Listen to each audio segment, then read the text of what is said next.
Soy libre, esclavo por amor, precio de sangre. Jesús por mí pagó, ahora soy libre. Esclavo por amor, precio de sangre.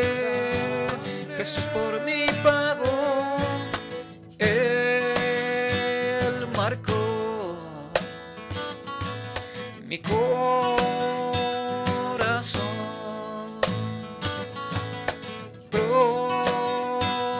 Propiedad, soy del Señor. Buenas noches para todos, sean bienvenidos a esta cuarta edición de la serie bíblica del Sermón del Monte.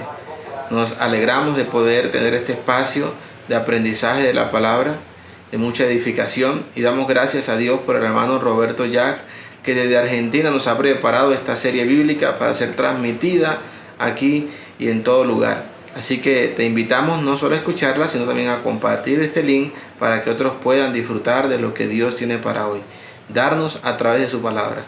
Así que no te vayas, quédate con nosotros y escucha el mensaje que ya se viene en breve. ¿Qué tal, queridos hermanos y hermanas? Seguimos entonces en esta jornada con respecto al Sermón del Monte. Y vamos a ir avanzando. Tenemos la lectura en Mateo, capítulo 5, versículos 17 al 20. Lo vamos a mostrar aquí. Aquí Jesús está entrando en un terreno muy interesante y difícil también, especialmente para lo que después va a ser la iglesia primitiva, que por supuesto en ese momento del monte todavía no está. Dice: no penséis que he venido para abrogar la ley o los profetas. No he venido para abrogar, o derogar sería, para entendernos, sino para cumplir. Esto es muy importante lo que dice Jesús, porque si bien esto es el principio de su ministerio, sabemos que después vienen fuertes críticas, dando a entender que Jesús está haciendo algo que no tendría que estar haciendo. Está modificando la ley dada a Moisés, la ley dada a Dios, a Moisés. Entonces, inclusive en su propia autoridad, Jesús dice: yo os digo. Y todo eso generó toda una serie de problemas serios para Jesús y para los discípulos también. Y entonces la noción iba a ser, Jesús sabía eso, que la crítica que le iban a hacer, viene a tirar abajo la ley. Por eso ese segmento del Sermón del Monte es bastante complejo, pero es muy interesante por la actitud. En cierto sentido, Jesús toma el toro por las astas y dice: esta es la posición que yo tengo con respecto a eso. Y inclusive cuando dice la ley o los profetas, ley y los profetas, era una manera de llamar lo que nosotros llamamos hoy en día el Antiguo Testamento. Este dato es importante después para nuestro final. Porque de cierto os digo que hasta que pasen el cielo y la tierra, ni una jota ni una tilde pasará de la ley hasta que todo sea cumplido.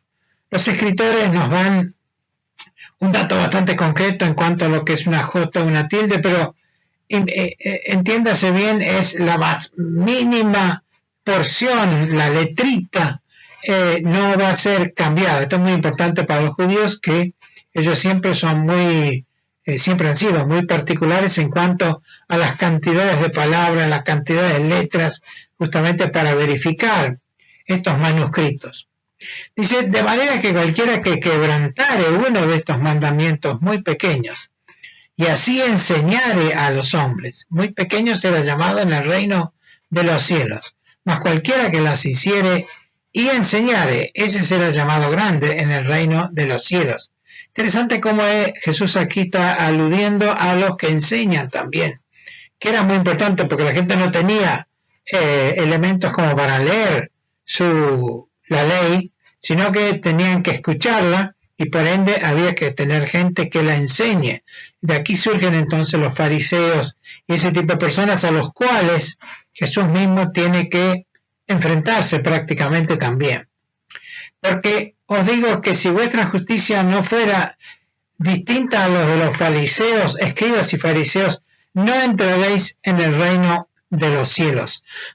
En una palabra, lo que Jesús siempre insiste en todo el Sermón del Monte, ustedes tienen que ser mucho mejores que los escribas y fariseos, que por otra parte eran considerados los que sabían el tema de la ley. Así que aquí Jesús está poniendo un estándar muy alto.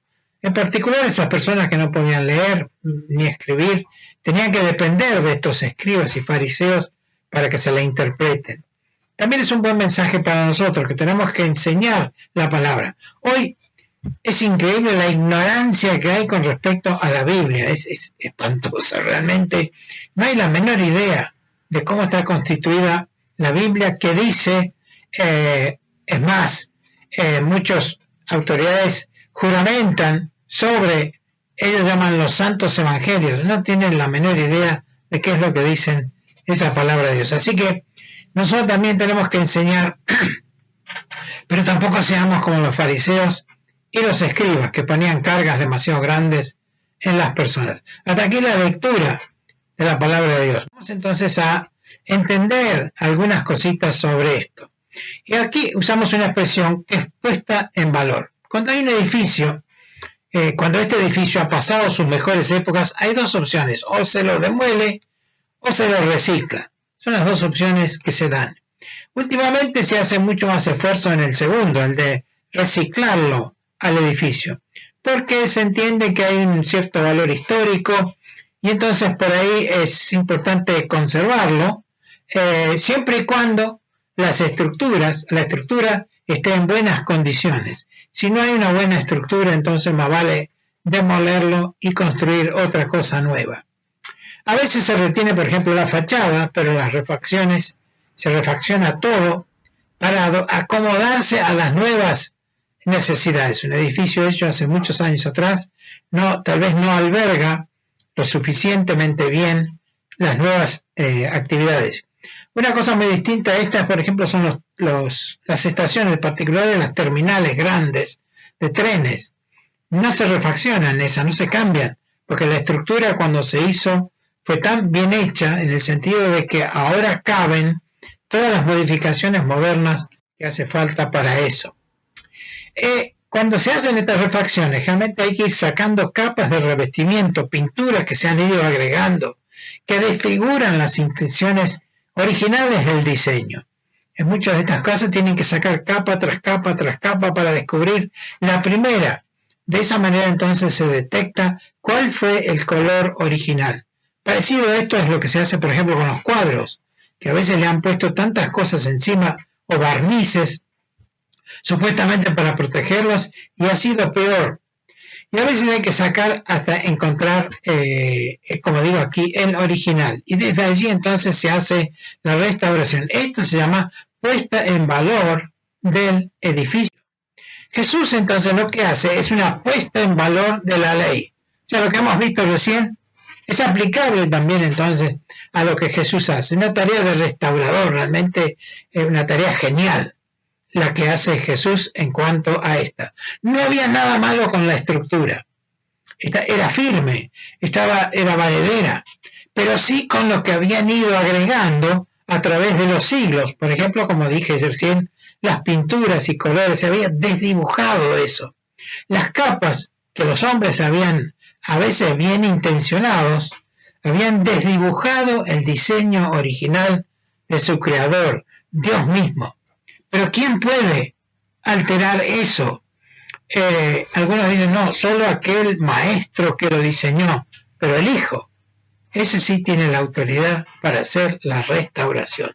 Porque efectivamente Dios envió a su Hijo justamente para cumplir la ley, para hacer la restauración y presentar entonces aquellas cosas que estaban escritas en particular, por ejemplo, los profetas, más todo lo que se anticipaba en el Éxodo, por ejemplo, la aproximación a Dios, el tabernáculo, era el Cordero de Dios, y así entonces, en definitiva, toda esa estructura estaba perfecta.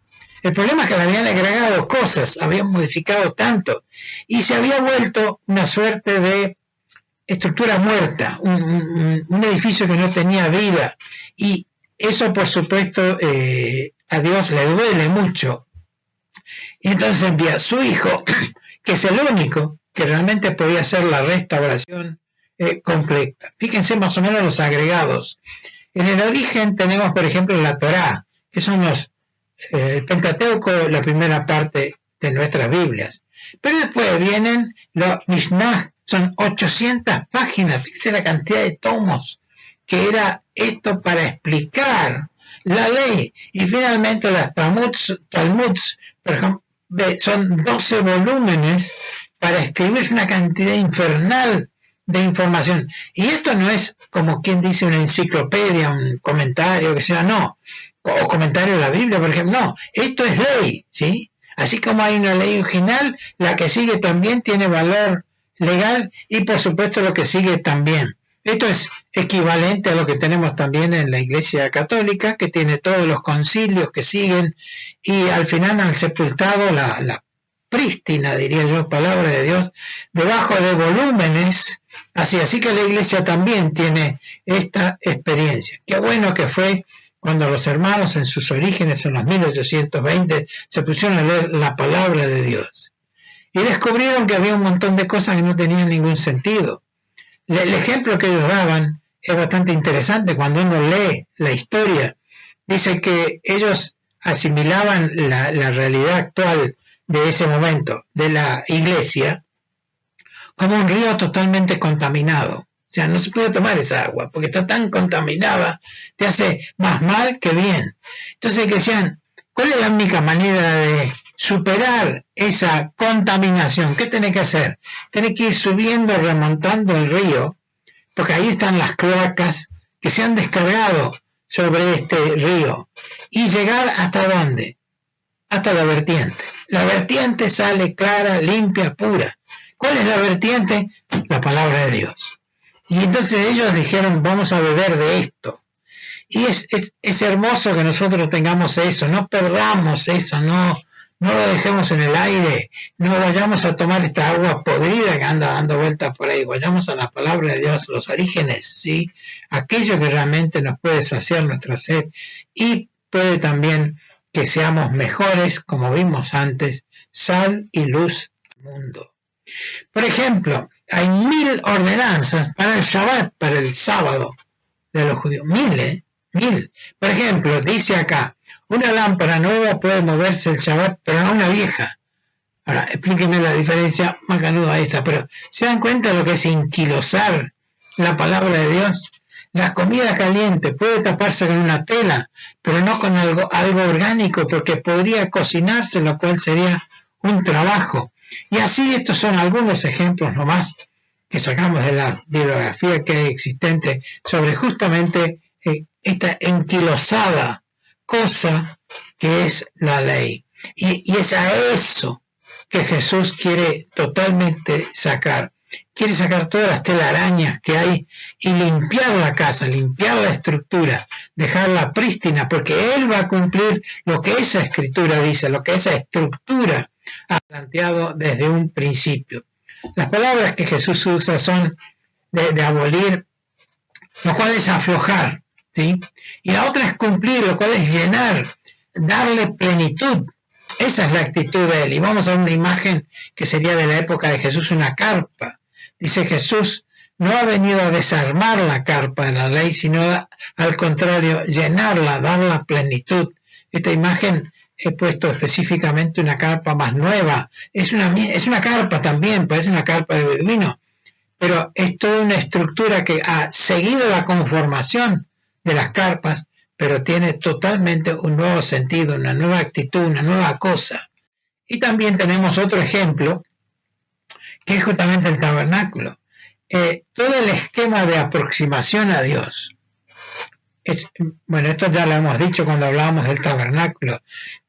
Esta suerte de línea que se traza para entrar, para el sacrificio, para el lavacro, para el lugar santo, para el lugar santísimo, una recta, una línea que había acá. Y este orden de los sacrificios, la sangre del cordero, los sacerdotes, es el proceso de redención. Y esto todo fue el anticipo palpable de lo cumplido plenamente por Jesús. Él hizo estos pasos. O sea, sin la instrucción, podemos decir así, del Antiguo Testamento, en particular del tabernáculo, sería muy difícil entender qué es lo que Jesús está queriendo hacer. O por Juan dice, he aquí el Cordero de Dios que quita el pecado del mundo. Sin esa base, realmente es muy difícil, hubiera sido muy difícil para nosotros, nuestra cultura, entender esto. Ustedes saben una cosa, que cuando cayó la cortina de hierro, que se desmembró la Unión Soviética, quedó la Federación Rusa, que es lo que existe actualmente, se abrió todo. O sea, las universidades pedían que vengan personas para hablar no solo de los temas científicos, sino más bien de los temas religiosos, porque eso había sido vedado, no tenía espacio. Y habían pedido a Gran Bretaña algunos profesionales, y hay dos en particular que fueron elegidos para justamente ir y dar en la Universidad de Moscú conferencias sobre cristianismo. Quiero suponer que también las otras religiones fueron invitadas. ¿Saben lo que llevaron estos hermanos? Una maqueta del tabernáculo, de muy buena, de primerísima línea, todas las piezas eran de oro, una cosa de loco.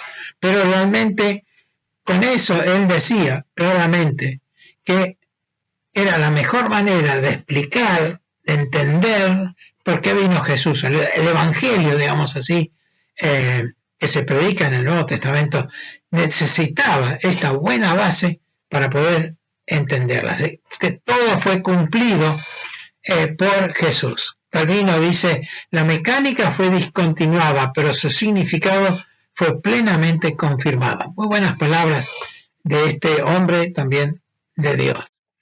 Y la actitud fundamental, esta actitud fue fundamental en cuanto Jesús en cuanto a la ley, para los años siguientes, cuando la iglesia se va consolidando.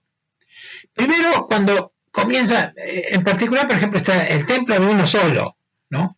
Toda la historia es un solo templo, que se destruía, después se reconstruyó, y así. En la época de Jesús también, por supuesto, siempre hay un solo templo. En la medida que eso fue destruido, el judaísmo ni siquiera tiene templo hoy en día. No hay. Hay sinagoga, pero no hay templo. Entonces, esta primera iglesia, claro, fue en Jerusalén.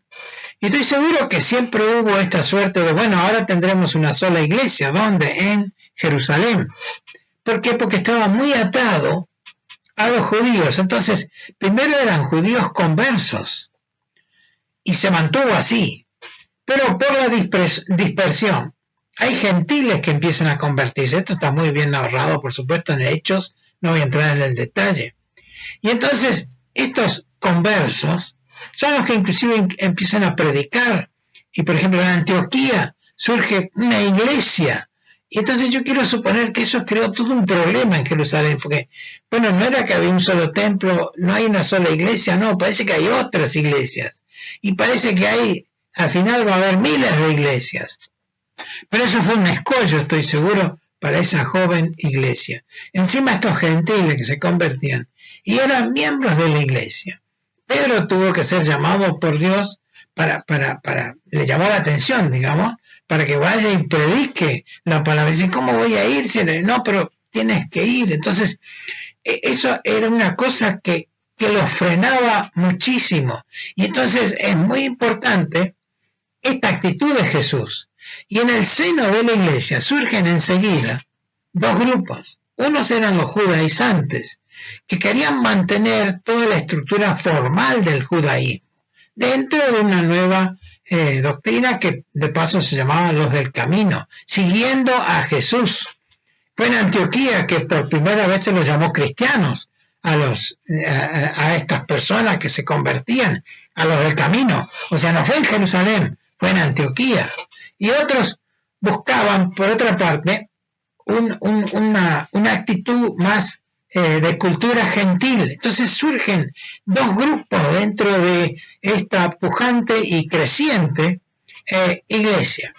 Los unos, los judaizantes, aceptaban una iglesia judía con algunos gentiles, como diciendo, bueno, lo que le pasó a Pedro, bueno, es la excepción, pero que confirma la regla.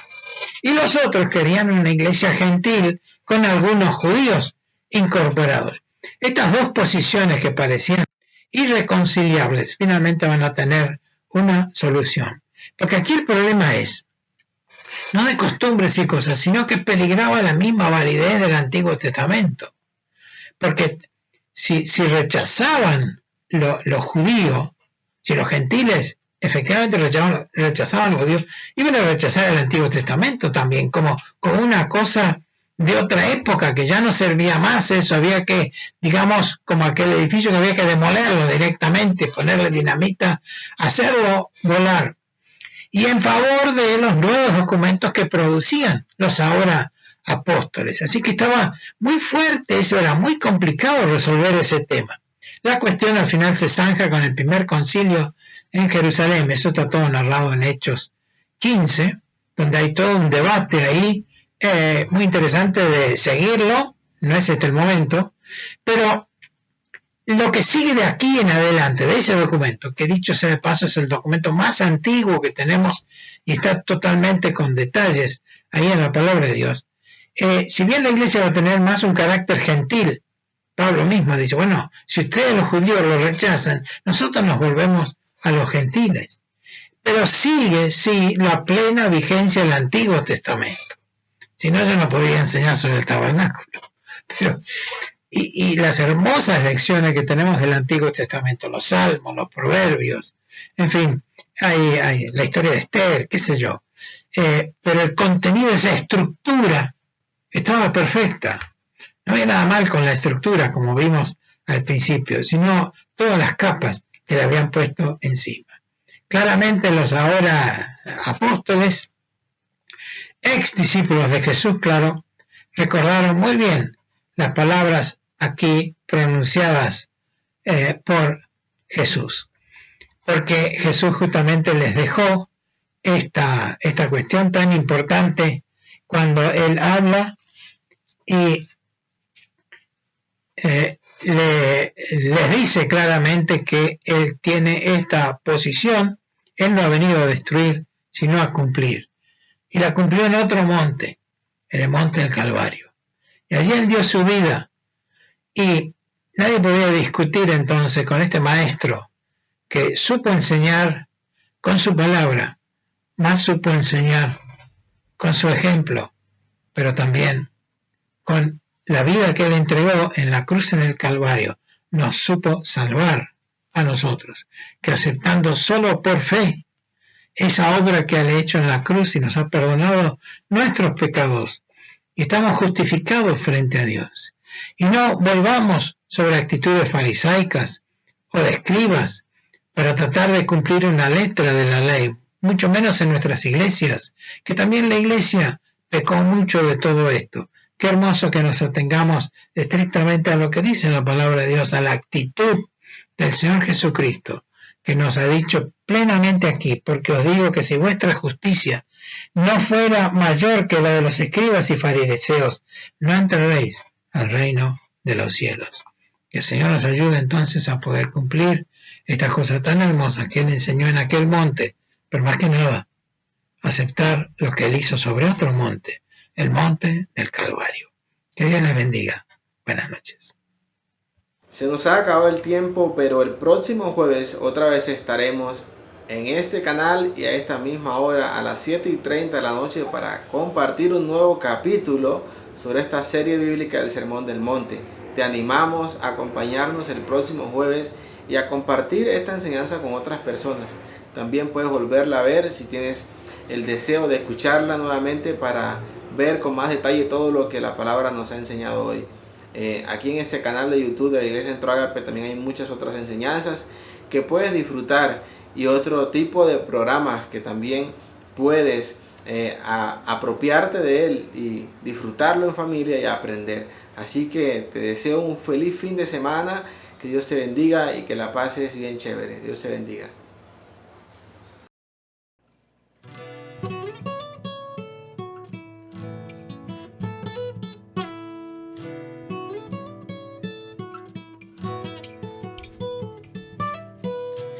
hay argumento ni juicio contra mí. Él con su sangre me vino a redimir. Libre de condenación, ya no soy más un deudor. Él ha pagado la deuda por mí.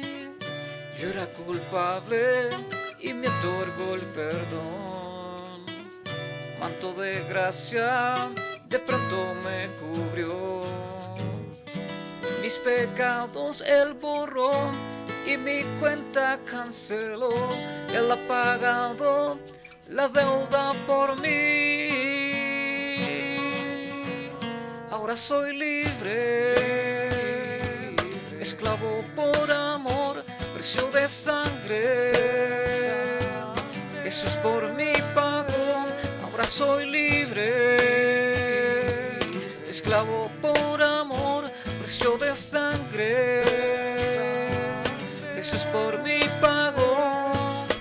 Él marcó mi corazón,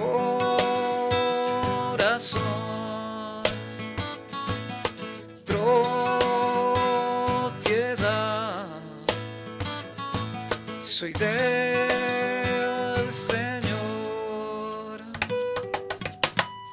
No hay argumento ni juicio contra mí.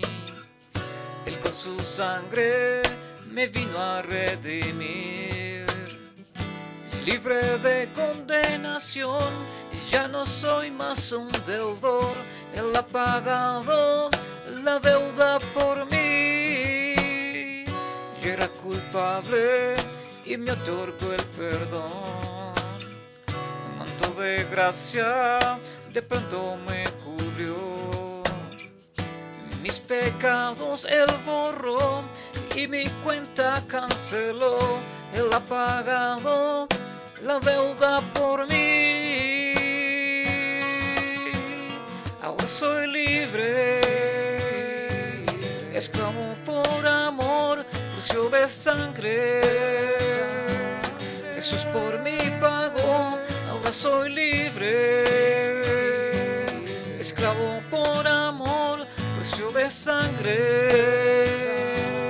Jesús por mí pagó. Él marcó mi corazón.